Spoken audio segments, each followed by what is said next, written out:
말씀입니다.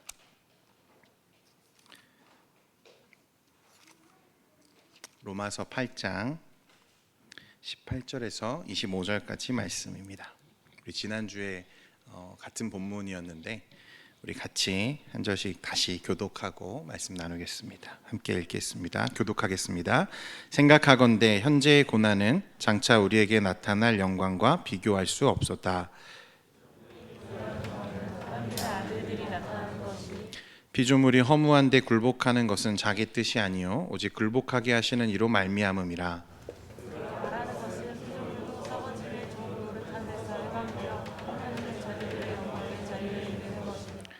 피조물이 다 이제까지 함께 탄식하며 함께 고통을 겪고 있는 것을 우리가 아느니라. 뿐 아니라 또한 우리 모 성령의 처음 익은 열매를 받은 우리까지도 또 탄식하여 양자들과 곧 우리 몸의 성령을 기다리느니라. 우리가 소망으로 구원을 얻었음에 보이는 소망이 소망이 아니니 보는 것을 누가 바라리요. 만일 우리가 보지 못하는 것을 바라면 참음으로 기다릴지니라. 아멘. 할렐루야. 네, 여러분 반갑습니다. 이 로마서 도대체 언제 끝날지 모르는 이 로마서 말씀을 계속 듣고 계시는데 여러분 고생이 참 많으신 것 같아요. 그런데 또 본문이 지난주랑 또 똑같은 본문을 가지고 와서 재차 설교하겠다고 가지고 오는 걸 보면서 마음이 얼마나 어려울까 생각을 해봅니다. 근데 원래는 지난주 설교 때 다루었어야 되는 내용인데요. 이거를 하면 여러분들을 제 시간에 보내드릴 수 없을 것 같은 강한 확신이 들어서 이 부분을 조금 다 따로 분리해서 설교해야겠다 생각하고 오늘 이제 다시 설교를 하게 됐습니다. 근데 안 할 수가 없었어요. 이걸 안 하고 넘어가면 안 되기 때문에 그래서 오늘 말씀을 다시 가져왔는데 오늘도 여러분들 안에 이 말씀의 은혜가 함께하기를 소원합니다. 우리가 지난 그 말씀 중에 18절 말씀에 보면 이렇게 바울이 이야기하죠. 생각하건대 현재의 고난은 장차 우리에게 나타날 영광과 비교할 수 없다. 하나님을 아버지라고 부르면서 그 모든 영광과 그 나라를 상속받게 된 자들, 이것을 믿음으로 소망하게 되면 현재 우리에게 닥쳐 있는 이 고난이 큰 문제가 되지 않는다. 우리 그런 이야기들 지난 시간에 나눴죠. 그런 사람들에게는 그리스도를 위하여 고난 받는 것이 오히려 기쁨이 되는 거예요. 이 우리의 모든 고난과 어려움, 그것과 비교할 수 없는 무엇이 영광이 있기 때문에 우리는 오늘도 그 시간을 견디며 기다리는 거죠. 어느 날 그 한 예수님을 찾아온 한 제자가 예수님께 묻습니다. 예수님, 제가 어떻게 하면 영생을 얻을 수 있습니까? 예수님이 조금의 망설임도 없이 뻔뻔하게 너의 모든 재산을 팔아서 가난한 자들에게 나누어 주고 너는 그냥 나를 따르면 돼 라고 말씀하시죠. 예수님은 망설이지 않으셨어요. 그리고 그를 이 고난으로 초대하세요. 여러분, 세상에서 보면 자신의 모든 재산을 처분해서 가난한 자들에게 나누어 주는 것 결코 쉬운 일이 아니죠. 그런데 예수님은 너무 뻔뻔하신 나머지 이 일을 아무렇지도 않게 그에게 요구하시는 거예요. 너의 모든 재산을 팔아서 가난한 자들에게 나눠주고 나를 따라와. 이 말씀을 조금 풀어서 얘기해 보면 어떤 겁니까? 나를 따라오면 무엇이 있다는 거예요? 지금 네가 겪게 될 고난과는 비교할 수 없는 이 하나님의 나라 영생과 그 영광을 네가 누리게 될 거야 라고 그 영광으로 초대하시는 거죠. 그를 고난으로 부르시는 게 아니라 그를 하나님의 영광으로 초대하시는 거예요. 그런데 그 제자는 어떻게 합니까? 고민하다가 결국에는 돌아갔어요. 무슨 말이죠? 주님은 누구나 그 길을 갈 수 있도록 이 복음을 우리에게 주셨는데 모두가 그 길을 가는 건 아니라는 거예요. 어떤 사람이 갑니까? 성령의 내주하심과 역사하시는 가운데에 그 하나님의 나라를 맛보고 그 영광을 엿본 사람들, 그러니까 주님이 우리를 초대하시는 그 영광이 무엇인지를 깨닫게 된 자들이 비로소 이 현실의 고난과 어려움을 견디고서라도 그 길을 걷게 되는 거죠. 이게 성령이 우리 안에 오셨을 때 하시는 일이다. 성령이 우리 안에 계시면 하시는 일이 또 있습니다. 무엇이냐면 기다리게 하시는 거예요. 기다린다. 우리 19절 말씀인데 같이 한번 읽어보겠습니다. 시작. 피조물이 고대하는 바는 하나님의 아들들이 나타나는 것이. 바울이 뭐라고 얘기하냐면 이 세상의 모든 피조물이 이 날, 주님의 날을 고대하며 기다리고 있다고 말합니다. 그리고 이 날은 어떤 날이냐? 하나님의 아들들이 나타나는 날이다. 이게 어떤 의미냐면요, 여러분, 우리가 양자되었다, 하나님의 자녀가 되었다 그랬잖아요. 우리가 하나님의 자녀된 것이, 하나님의 상속자 된 것이 모든 세상 앞에서, 그리고 사람들 앞에서 드러나고 명확해지고 인정받는 순간이 있다는 거예요. 우리는 이 날을 마지막 날이라고도 하고 주의 날이라고도 합니다. 크리스찬은 다른 게 아니라 이 날을 고대하며 기다리는 사람들이 곧 크리스찬이죠. 자, 여러분 생각해 볼게요. 지금 우리가 살고 있는 이 세상은 아름다운 세상입니까? 아니면 아름답지 않은 세상입니까? 어떻게 생각하시나요, 여러분? 생각이 없으세요? 네. 아름다운 세상이죠, 그죠? 분명히 이 세상에는 아름다운 모습들이 많이 남아 있습니다. 저 얼마 전에 가족들과 함께 휴가를 다녀왔는데 우리나라 곳곳에도요, 여러분, 기가 막힌 이 자연 경관들이 곳곳에 숨겨져 있죠. 이런 자연 경관, 정말 우리를 압도하는 그런 광경들을 보면, 이 자연의 위대함을 마주하고 나면 우리가 하나님을 찬양하지 않을 수 없죠. 이 아름다운 세상을 조성하신 그 하나님의 능력은 얼마나 클까? 우리 하나님을 찬양하지 않을 수 없죠. 세상은 분명 아름답고 위대해 보여요, 그렇죠? 그런데 여러분, 지금 우리가 사는 세상은 사실 그 내면을 깊이 들여다보면 그 아름다운 이면 뒤에 죽음과 부패 그리고 오염으로 실제로는 하나님이 빚으신 세상에서 많은 아름다움을 이미 상실했고, 또 지금 남아있는 아름다움마저도 점차 어떻게 빠르게 잃어가고 있다는 거예요. 이것은 하나님이 처음 창조하셨던 이 타락 이전의 세상과 타락 이후의 세상을 비교해 보면 명확하게 드러나죠. 하나님이 창조하신 원래의 세상은 여러분 어땠습니까? 그야말로 완전한 세상이었어요. 지금 우리가 살고 있는 이곳도 아름답지만 지금의 이 땅과는 비교할 수 없는 생명력과 그의 영광이, 충만함이 가득 채워진 곳이 하나님의 나라였다는 거예요. 에덴 동산이 그렇죠. 그래서 창세기 1장에 보면요, 하나님이 세상을 창조하실 때 뭐라고 하시냐면 좋았더라 그러세요. 심히 좋았더라. 이건 그냥 하나님의 기분이 좋았다는 게 아니에요, 여러분. 이 세상을 지으신 하나님의 그 신적인 기준을 만족할 만큼 이 세상은 완전했고 충만했고 아름다웠다는 거예요. 하나님이 기뻐하실 만큼. 그런데 아담이 죄를 짓죠. 인류는 그 죄에 빠졌고 창조된 자연 질서도 함께 타락하고 저주를 받았습니다. 그래서 오늘 바울도 말씀해 보면 20절에 이렇게 말하죠.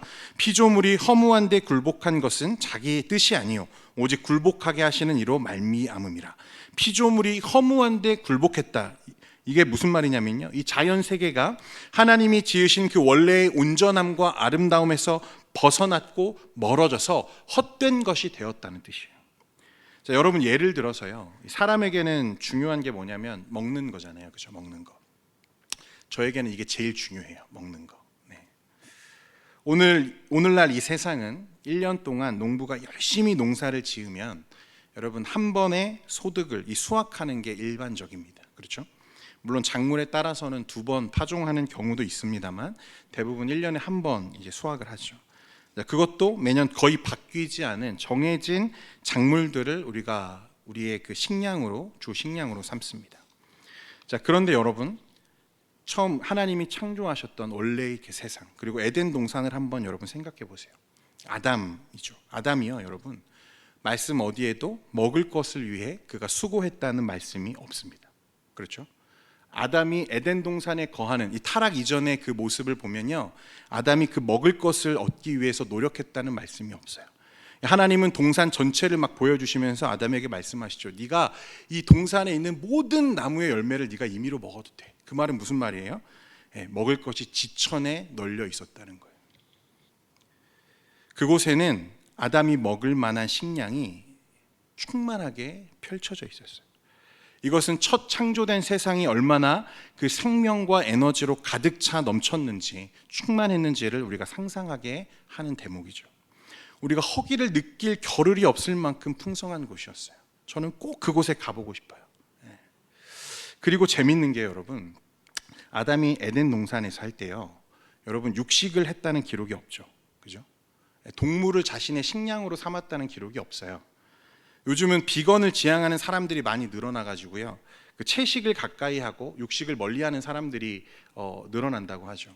저는 정말 이해가 안 되는데 왜 그러는지. 어쨌든 영양학을 공부하는 사람들이 뭐라고 이야기를 하냐면 이 채식주의가 사람에게 충분한 영양을 공급하지 못할 수 있다, 우리가 이렇게 얘기하죠. 그 말은 육식으로 우리가 동물을 식량으로 삼아서 고기를 먹어야만 채워지는 영양분들이 있는 거잖아요. 물론 다른 의견도 있을 수 있습니다만 제가 전문가는 아니니까. 제가 고등학교 다닐 때 같은 반 친구 중에 이 채식주의자가 있었어요. 그 친구는 육식을 절대 하지 않아요. 그래서 그런지 모르겠지만 그 친구는 너무 말랐어요. 같은 고등학교 동년배 친구들에 비해서 너무 말라서 안타까울 정도로 말랐던 게 기억이 나요. 자, 그런데 에덴 동산에서 아담은 육식을 하지 않았거든요. 동물을 먹지 않았어요. 그런데 하나님은 동산의 모든 나무의 열매를 임의로 먹으라고 하셨지 이 동물을 너의 식량으로 삼으라고 하지 않으셨다고요. 그럼 성경에 처음 하나님이 육식을 허락해 주시는 장면이 언제 나오냐면 노아의 때에 나와요. 노아의 때. 노아에게 이 홍수 이후죠. 타락한 이후 심판이 끝나고 나서 이제 동물을 너의 식량으로 삼으라는 말씀이 나와요. 공식적인 언급이죠. 하나님은 노아에게 동물을 식량으로 삼으라 말씀하시면서 그러나 피째 먹지는 말아라. 이 피는 무엇이죠? 생명이기 때문에 이거는 누구 거다? 하나님의 거다. 피째 먹지는 말아라. 여러분, 타락 이후에 그리고 노아 홍수를 전후로 이 세상의 모습과 환경은 진짜 많이 달라졌어요. 어쨌든 anyway, 그러니까 타락 이전의 에덴 동산에서는요, 들에 널려 있는 식량으로도 우리가 동물을 해하지 않아도 조금도 결핍되지 않는 충만한 생명으로 넘치는 곳이 바로 하나님의 나라였어요. 에덴이죠. 그것도 매번 같은 열매, 우리는 같은 식량을 매년 먹어야 되지만 여러분, 그곳은 어땠습니까? 매일매일 새롭게 바뀌는, 날마다 새로운 것으로 채워지는 생명이었어요.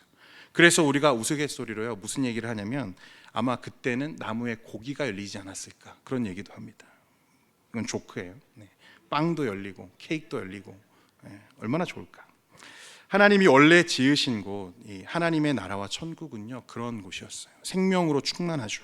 물론 새 하늘과 새 땅, 우리가 이후에 예수님 안에서 얻게 될 하나님의 나라, 그 영광도 무엇으로 가득합니까? 이런 영광으로 가득 차 있는 곳이. 여러분, 어쨌든 지금 우리가 살고 있는 이 세상은요, 분명히 아름답다고 여길 만한 것들이 있지만, 하지만 하나님의 원래 계획과 창조, 그 온전함에서는 어떻죠? 벗어났어요. 저주받았고 타락했습니다. 그 결과 이 세상은 끊임없는 죽음과 부패의 순환에 사로잡혀 있죠. 온 우주는 자신이 생성하는 것보다 더 많은 에너지를 잃으면서 쇠락해 가고 있습니다. 자연의 모든 것은 낡아지고 또 죽어요. 다시 말해 온 세상, 이 피조 세계는 모두 지금 죽음을 향해 조금씩 가고 있다는 사실이에요. 따라서 자연에는 고통과 괴로움이 넘쳐나죠. 22절 말씀에 이렇게 말합니다. 피조물이 다 이제까지 함께 탄식하며 함께 고통을 겪고 있는 것. 그죠? 죽을 수밖에 없는 운명인 이 피조물들에게 처음부터 끝까지 무자비한 고통이 따르고 있다는 거예요. 생명이 태어날 때도 고통이 있고 생명을 잃을 때에도 비참함이 있습니다. 제가 목회하면서요, 제일 먼저 보고 제일 많이 보게 되는 게 뭐냐면 사람이 죽는 거예요. 세상에 고통 없는 죽음이 없습니다. 우리가 전부 때는 달라도요, 그 죽음을 향해서 한 걸음씩 지금 가고 있는 거죠. 우리 모두는 똑같아요. 지금 말씀을 듣는 이 시간에도 우리의 시계는 계속해서 한 방향을 향해 흐르고 있어요. 어디죠? 죽음이에요. 어린 아이도 죽고요, 나이든 노인도 죽습니다.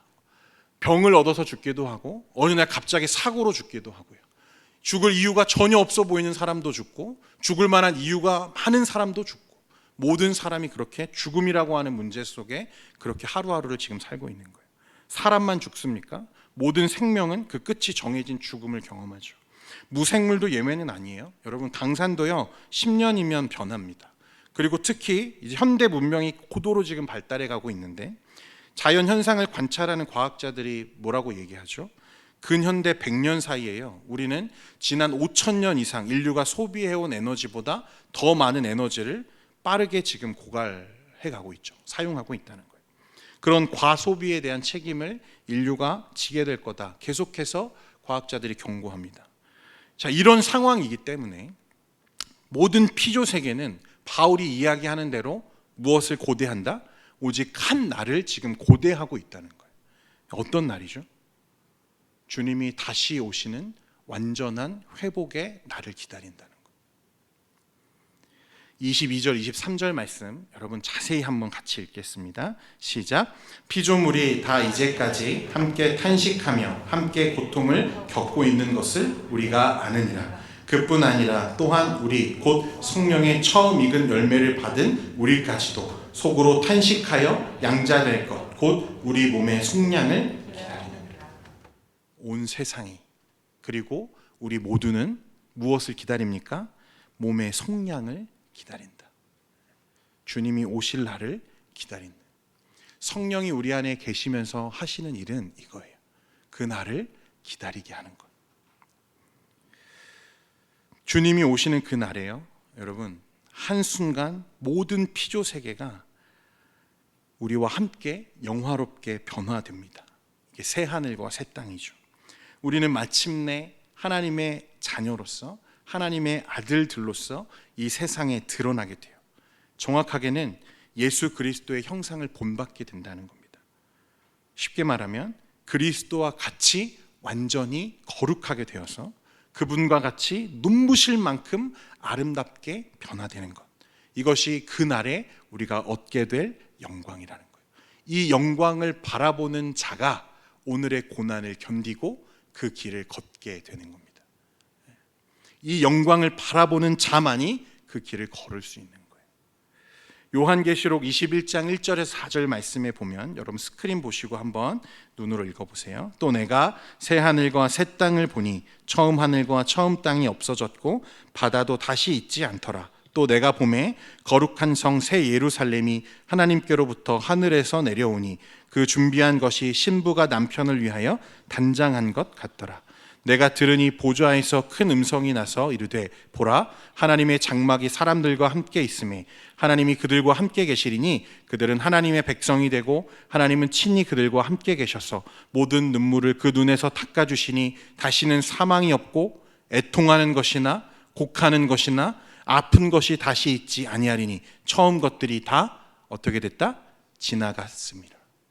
이 세상이 지나가고요, 새로운 나라, 새 땅과 새 하늘이 완전히 새롭게 되는 그 날이 있다는 거예요. 모든 피조물과 하나님의 백성이 해방돼요. 진정한 자녀들의 영광과 자유에 이르게 되는 것. 그날에는 우리가 모두 그 새 하늘과 새 땅, 한자로 하면 신천, 신지죠. 합치면 뭡니까? 신천지. 예. 요즘 이 신천지가 입에도 부르기 되게 거북한 단어가 되어버렸는데 이거 원래 교회에 여러분 되게 중요한 핵심 진리거든요. 신천지, 새 하늘과 새 땅. 그 세상에서, 충만한 세상에서 영원히 하나님과 동행하며 안식을 누리며 기쁨 가운데 살아가는 것. 그것이 그리스도께서 우리에게 주고자 하셨던 하나님의 나라, 그 영광이라는 거예요.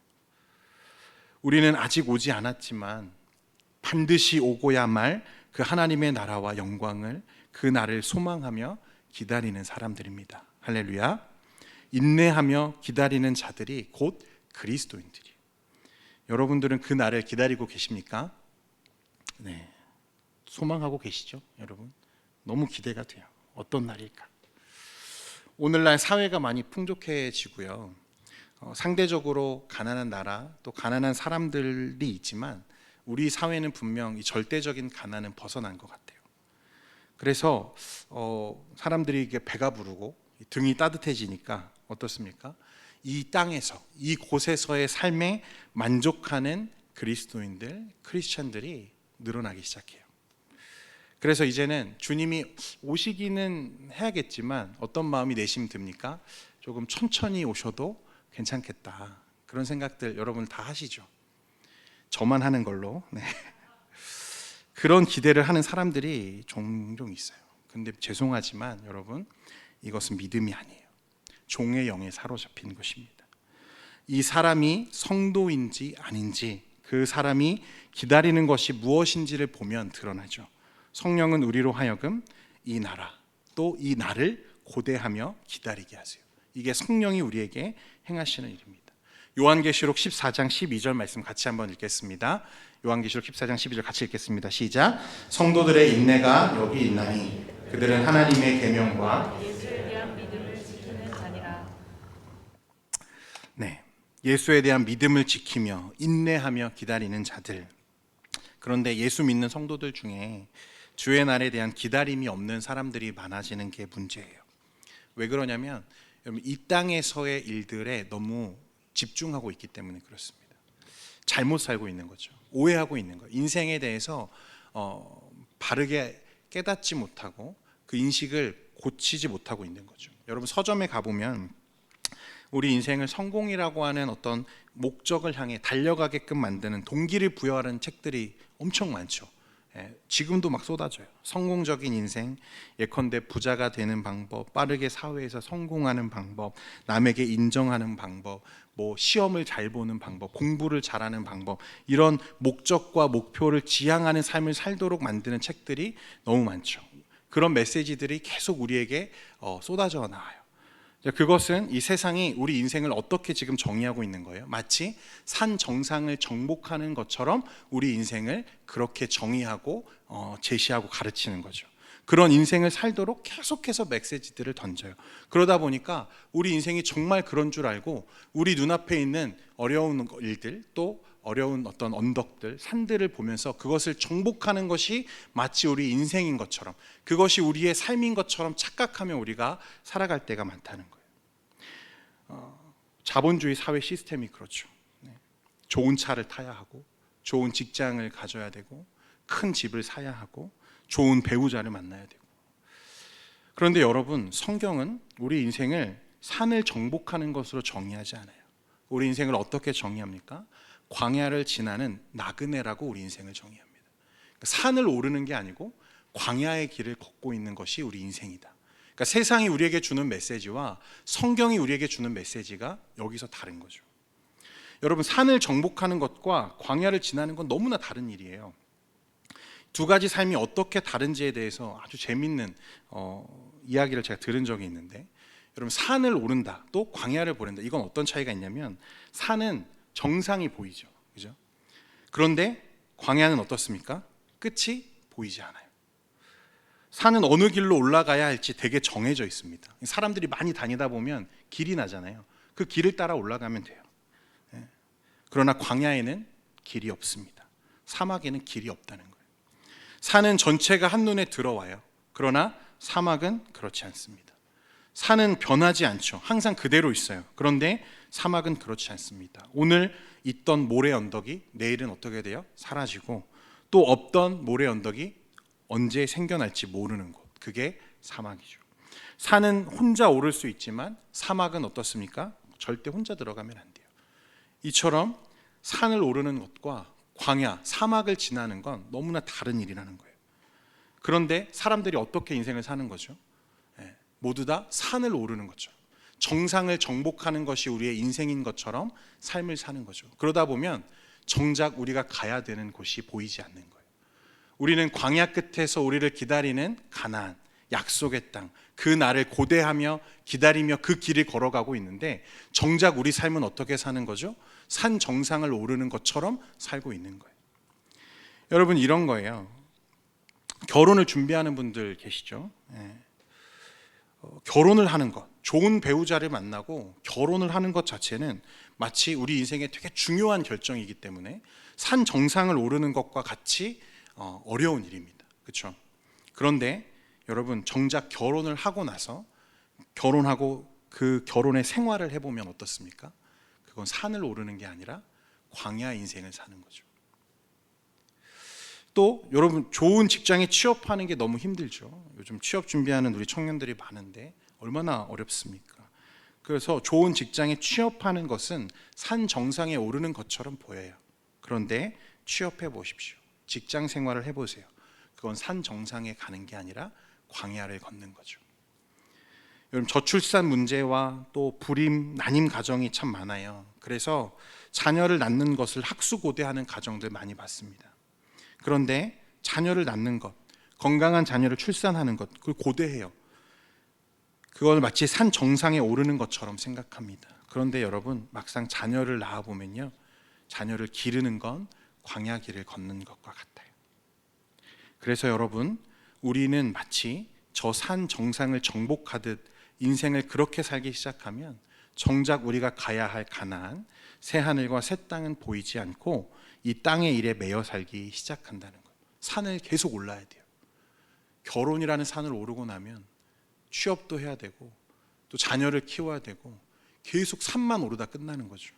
그래서 정작 우리가 기다리고 있는, 우리가 소망하고 있는, 우리가 고대하는 그 날을 기다리지 못하고 그렇게 현실에 안주하며 살게 된다는 거예요.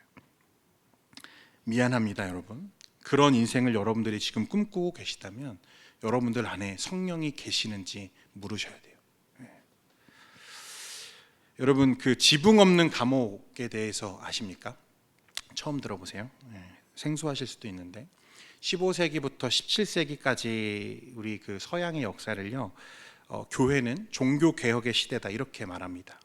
17세기 이제 스코틀랜드에서 있었던 이야기인데, 당시 이제 유럽은요, 로마 카톨릭이 전 유럽 전역에 퍼져서 모든 나라들 위에, 심지어 황제보다 더 막강한 권력을 누리며 살았죠. 그래서 교회가 곧 법이 되는 그런 시대였습니다. 그러다 보니까 교회가 타락하죠. 본질을 잃어버리고 왜곡된 교리들을 가르치기 시작하고 교황을 신처럼 숭배합니다. 지금도 그런 모습을 갖고 있죠. 교황은 무오하대요. 오류가 없대요. 그도 사람인데 오류가 없다 믿습니다. 이때 스코틀랜드에서요, 종교개혁을 일으키고 신앙의 자유를 위해서 투쟁했던 사람들을 우리가 뭐라고 부르냐면 언약도라고 부릅니다. 언약도. 자, 그런데 이 로마 카톨릭의 통치를 거부하고 종교개혁을 부르짖는 이 언약도들을요, 교회와 국가가 함께 탄압하기 시작했어요. 가정 예배를 금지하고 목사들을 추방하고 사람들을 붙잡아 가두고, 후에 어떤 일이 있냐면 영국 국왕의 명령으로 1200명의 언약도들을 붙잡습니다. 그리고 그레이 프라이스 교회라고 하는 이 교회 앞마당에 만들어진 이 감옥에다가 그들을 다 가두는 거죠. 그런데 이게 재밌는 게 뭐냐면요, 사실은 재밌는 건 아닌데, 이 감옥이 어떤 곳이냐면 성인의 키보다 조금 높은 담장으로 이루어진 감옥이에요. 지붕도 없습니다. 어떤 거죠? 마음만 먹으면 언제든지 탈출할 수 있는 그런 곳이에요. 지키는 사람도 없습니다. 그곳에 1200명의 언약도들을 가두어 두었어요. 그 감옥은 지붕이 없기 때문에 어떻습니까? 추위와 더위에 그대로 노출되고 굶주렸어요. 그걸 견뎌야 되는 거죠. 심지어 그곳에는요, 어린 자녀들도 많았습니다. 가고 싶은 놈은 가라는 거예요. 너희 신앙을 포기하고 차라리 도망가라는 거죠. 열어줬어요. 지붕이 없어요. 언제든지 뛰어넘어가기만 하면 돼요. 만약 너희가 그 신앙을 철회하고 로마 카톨릭으로 돌아오면 살려주겠다는 거죠. 그런데 그 얕은 담장을 넘어 도망가거나 그 신앙을 철회하고 돌아간 사람이 한 명도 없었어요. 그 지붕이 뚫려져 있는, 언제든 담장을 마음먹으면 넘어갈 수 있는 그 감옥에서 죽어갑니다. 1200명이에요. 여러분, 이해가 되세요? 담장만 넘으면 살 수 있다니까요. 언제든지 자력으로 넘어갈 수 있어요. 근데 그곳에서 1200명이 굶어 죽어가요. 추위에 떨다 죽어가요. 신앙을 포기하겠다고 한마디만 하면 살려준대요. 지붕도 없어요. 지키는 사람도 없어요. 그런데 거기서 다 순교하는 거예요. 왜요? 그날을 소망하기 때문에 그렇습니다. 예수님께서 다시 오마, 내가 다시 오마, 그 약속하신 그날을 믿는 거죠. 그래서 우리가 곧 몸이 죽어서 혹 이 형장의 이슬로 사라지더라도 다시 눈 떴을 때 영원한 생명, 영원한 천국, 영원한 부활을 믿고 소망하는 사람들만 그 길을 갈 수 있는 거죠. 그리고 그건 사람의 의지로 할 수 있는 게 아니고 누가 하시는 거예요? 우리 안에 계시는 성령님이 하시는 일이에요. 사랑하는 청년 여러분, 여러분들의 인생은 산 정상을 오르는 게 아니에요. 여러분들은 지금 광야 길을 걷고 있는 거예요. 주님과 함께 그 길을 인내하며 기다리고 걷는 거예요. 산을 오르는 것과 광야를 지나는 게 다른 것처럼 여러분 준비해야 될 게 다른 거죠. 산을 오르는 준비가 아니고요, 광야를 잘 보낼 수 있는 준비를 여러분들이 하셨으면 좋겠어요. 그날 마지막 날 마침내 오고야 말 그 하나님의 나라를 여러분 소망하면서 그 나라를 선명하게 바라보면서 이 세상에 어떠한 고난이 있고 또 시련이 있고 또 혹은 우리가 핍박을 당하고 고난을 당한다 할지라도 여러분 그 길에서 벗어나지 않기를 바라요. 왜요? 이 고난을 모두 합쳐도 감히 바꾸지 못할 하나님의 영광이 그곳에 있기 때문에 그렇습니다. 사랑하는 성도 여러분, 청년 여러분, 이 날을 소망하시죠? 네, 여러분 꼭 우리가 마지막까지 그 길을 걸을 수 있기를 소망합니다. 기도하겠습니다. 거룩하신 하나님 아버지, 마라나타, 마라나타, 주님 오시옵소서 간절하게 소망하며 부르짖으며 그 형장의 이슬로 사라져갔던 우리 순교자들의 피가 우리 기독교 역사에 흐르고 있음을 봅니다. 하나님, 어떻게 그 길을 갔을까? 어떻게 그 길을 인내했을까? 그 핍박과 위협과 협박과 조롱을 어떻게 감내했을까? 우리는 감히 상상조차 되지 않지만 우리 안에 계시는 성령님이 그렇게 하신 줄 우리가 믿습니다.